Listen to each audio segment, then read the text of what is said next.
Bonjour, nous allons corriger donc l'activité 5 sur les pourcentages. Une baisse de 20% peut s'interpréter en termes d'euros par exemple, comme si nous avions un prix de 100 euros. Une baisse de 20% signifie que sur ces 100 euros, on va nous faire une remise, une réduction, une baisse de 20 euros. Et donc, nous aurons à payer seulement 80 euros. En faisant ce petit système, nous pouvons nous ramener à des tableaux de proportionnalité ou à des calculs de proportionnalité pour résoudre tous les pourcentages. Première question. Sandra achète un lecteur CD à 170 euros et on cherche quel était le prix affiché. Donc il s'agit du prix avant la remise, sachant le prix après la remise. Très important de bien lire la consigne. Donc la donnée, c'est le prix payé. Et la question, ce qu'on cherche, c'est le prix avant la remise. Donc on fera un tableau de proportionnalité avec ces deux notions. Le prix qui était affiché avant et le prix qu'on doit payer. On complète ainsi.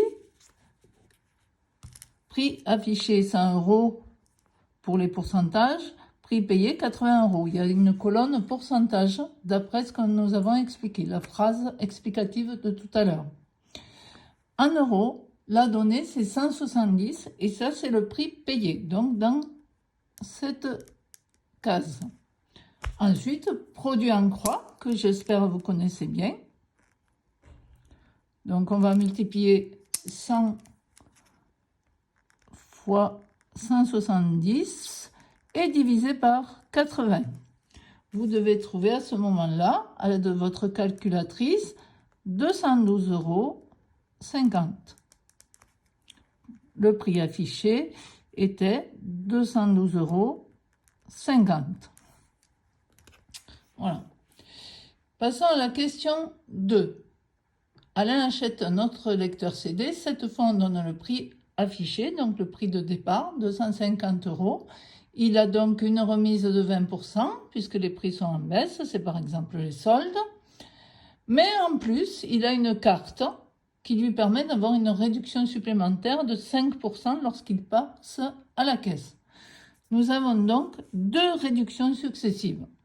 La première de 20 euros, donc sur 100 euros, chaque fois, il ne paie que 80 euros. Et celle de 5%, c'est-à-dire que s'il avait 100 euros à payer, il devrait payer 100 moins 5, 95 euros.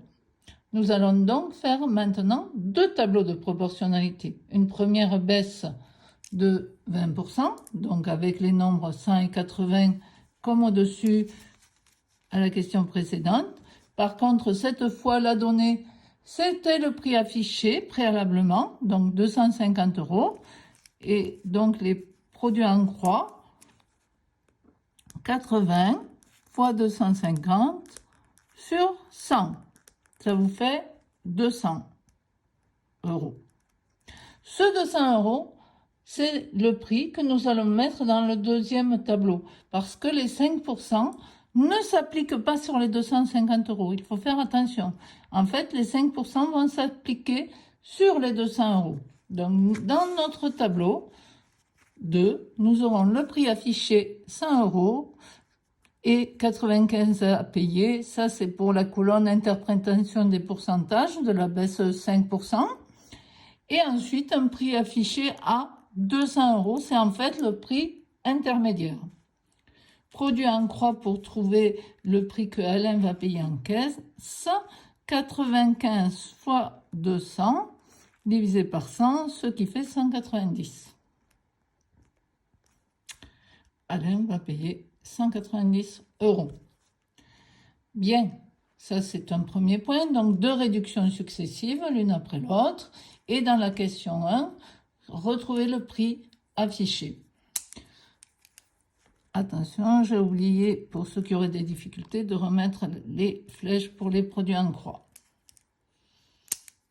Maintenant, on veut savoir le pourcentage de remise totale. Vous êtes sans doute tenté de faire 20 plus 5 égale 25%. Eh bien non, ça ne marche pas comme ça. Parce que les 5% là, Ils ne se sont pas appliqués sur les 250 €, mais sur les 200. D'où une erreur, si nous faisons une simple addition. Comment allons-nous le calculer? Comme un calcul de pourcentage. Nous allons faire le total de la remise.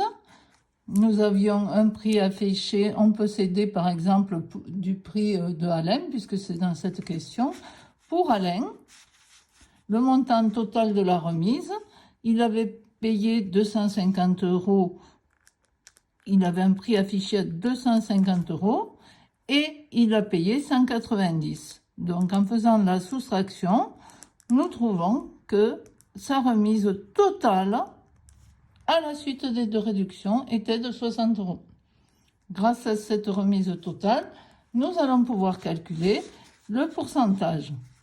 Le prix, sur un prix affiché de 250 €, nous avons donc une remise de 60 €, comme nous l'avons calculé, qui vient donc dans la remise.